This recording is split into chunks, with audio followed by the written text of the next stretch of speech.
jumping straight back into the story, after 22 days on the road, we'd made some good progress north. Maybe too good, in fact. We'd seen the end of the world, glaciers, deserts, mountains, waterfalls, and just loads of other cool stuff. And oh yeah, I created some media, right? But with our decision to chop off the Atacama Desert, we did have some time to kill, an extra 6 days to be precise.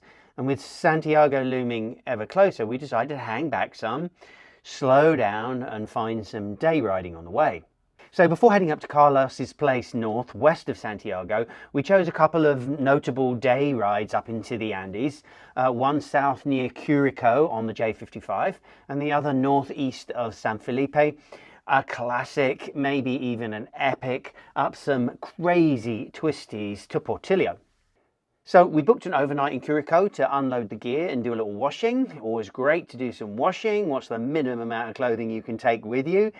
Grab a little pool time too. So before a ride, there's always going to be some bike checks. Chain stretch, need tightening, bolts come loose, stuff falls off. So you've really got to take some time to check things out and make sure that you're safe on the road, even if it's a day off on the road. All right, here we are, just south of Santiago, Curico, going out for a bit of a day ride because we haven't done enough riding yet. It took John about 20 minutes to get his rucksack on over his shoulder, but we're ready to go. You don't need a shoulder to ride, do you? There, you got two, right? All right, mate, let's go. I guess we're kind of suckers for punishment, really. With a 5-hour blast up the Los Cipreses Valley, up under the Argentinian border, the ride started out peacefully and smoothly on nice country roads, off the beaten track and away from anything but local traffic. But at one point we noticed some cones and a constriction in the road, and it turned out that during the winter, this past our summer just gone, a huge amount of water crashed down from the Andes and washed half of the valley access road away. And bear in mind that thousands of people, families and farms and businesses, and eventually the border with Argentina, were all connected to the rest of Chile through this valley and this road. And in August the 23rd, a couple of billion gallons of water came rushing down and made a real mess of things. And the government was there busy rebuilding things, but for now it made for some interesting pavement riding. And after the washout, the road turned a little dirty, kind of sticky red mud, a little wet in places, but fun for sure. And we blasted up the road about 40k before having that moment of realization that we're supposed to be on a day off the bikes. So we turned round and headed home. The next morning we blasted the rest of the way up the 5 to San Felipe to catch our second day ride. And this time it was a real classic. The road up to the border at Cristo and the iconic twisties of Portillo were just waiting for us, and we jumped up early to beat the traffic and headed off into the hills. And the start of the ride was an easy climb on very normal, you might say, regular great Chilean roads. But pretty soon it became obvious that some crazy twisty fun was to come, and as we hit the bends and started to climb, we got a view of just how unique and spectacular this road really was. Turn after turn, higher and higher up she went. The view down was a little stomach turning at some points. Just imagine doing this thing in the wet, or worse still, doing it in the snow, because it does snow here, you know, lots of it. And at the top before the border was the fabulous Hotel Portillo. At 2,800 meters, or nearly 10,000 feet, this iconic yellow building is a popular ski resort in the winter. It's the center point for the oldest ski resort in the Southern Hemisphere. And it turns out that Portillo hosted the 1966 Alpine Ski World Championships, and it's been a top spot for ski teams to train during the summer months in the Northern Hemisphere ever since that time. And apparently some great heli skiing is available, and there's some radical off-piste riding if you like that kind of stuff too. And the Lake of the Incas, as it's called, was like glass this time of year. And we found out afterwards that the lake is supposed to be haunted. Apparently, when the Inca rulers were in northern Chile, they carried out ceremonies in this area. And legend has it that the Inca prince Yapanqui had his wedding on the mountain above the lake. Somewhere along the way, his princess Cora fell to her death. So the prince laid her body to rest in the waters of the lake, and as her body sank to the depths, the water magically turned from grey to a rich emerald, the colour of his beloved princess's eyes. Well, haunted or not, the Lake of the Incas made for a beautiful backdrop for one of the best cups of coffee, not special, but great coffee, and an awesome breakfast omelette too. And of course, we had the place to ourselves again. Maybe it is us after all. We probably did smell a little sweet by this point. And sweet was the word for the ride back down from the lodge. You could see the road surface had had some cold weather, some snow and lots of traffic. But an iconic road for sure. Dreamy morning light, really light traffic. And what traffic we did see, we quickly dispensed with that. And so an easy ride back down the Chilean side of the Andes, back to the San Felipe Hotel to pick up our gear and head out west to meet Carlos. So after a quick turnaround at the hotel, we headed out northwest to Pichidangui, the small bay. Since the Pan American Highway had turned into a giant motorway after Chiloé Island, we'd been carefully avoiding it, so we chose the parallel country route up the D37, right through the heart of the mountains, through cactus country and up into the hills, through the little towns of Las Palmas and Tilama. Weaving through the mountains on roads like these means tunnels. Since approaching Santiago, we'd seen some big ones, okay, no problem, nicely lit, big wide open roads, no issue.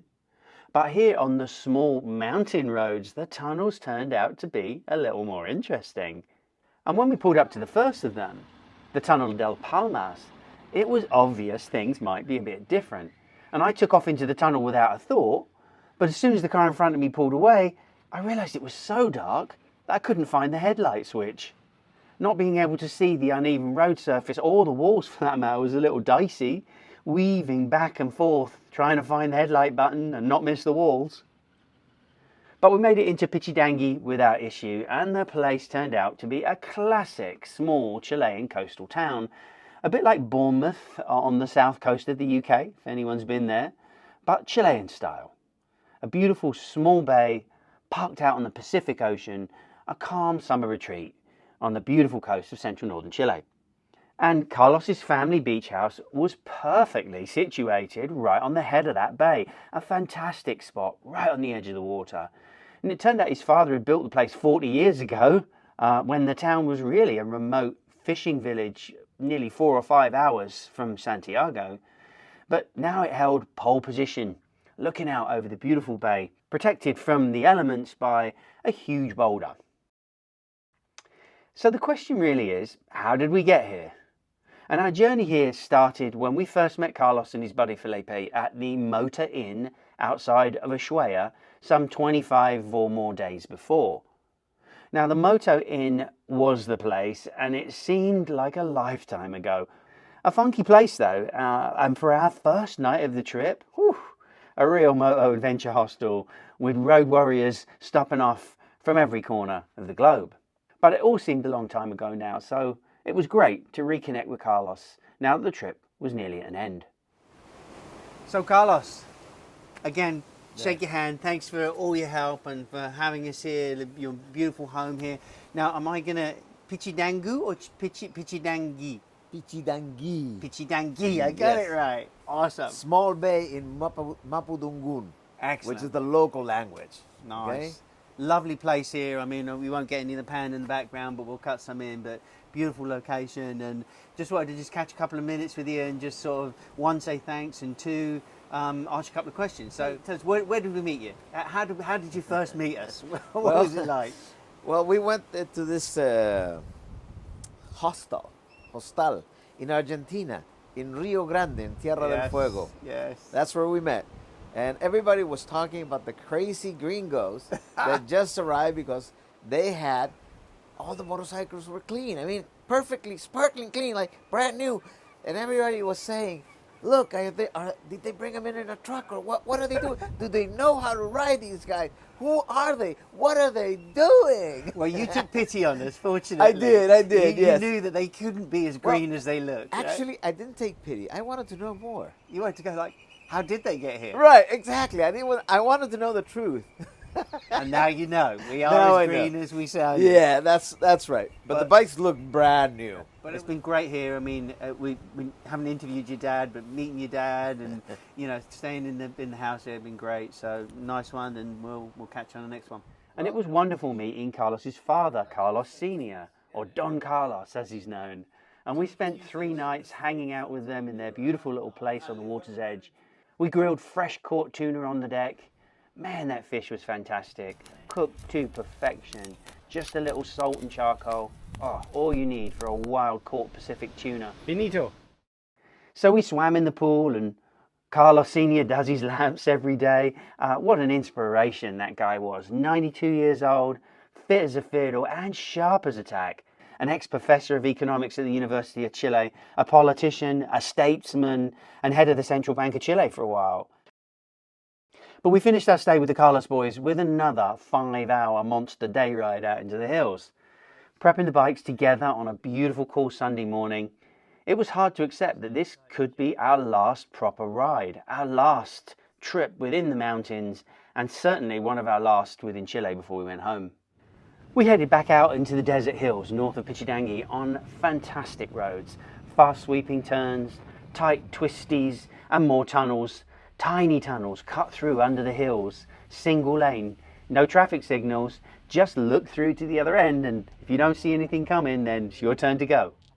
Riding in a pack again was super fun, following each other around the empty mountain roads, playing Moto GP, enjoying the road and the company for what could be our very last fun ride before the journey back into Santiago and heading home. So our trip was almost at an end, and what a way to end it. Beautiful Pichidangui, the Carlos boys, and an awesome ride. And all that's left now is to return the bikes and the journey home. But I'm going to save that last part of the story for the last and final episode. So as I've said all the way along, like, subscribe, share, all that good YouTube stuff, and we'll catch you on the last one.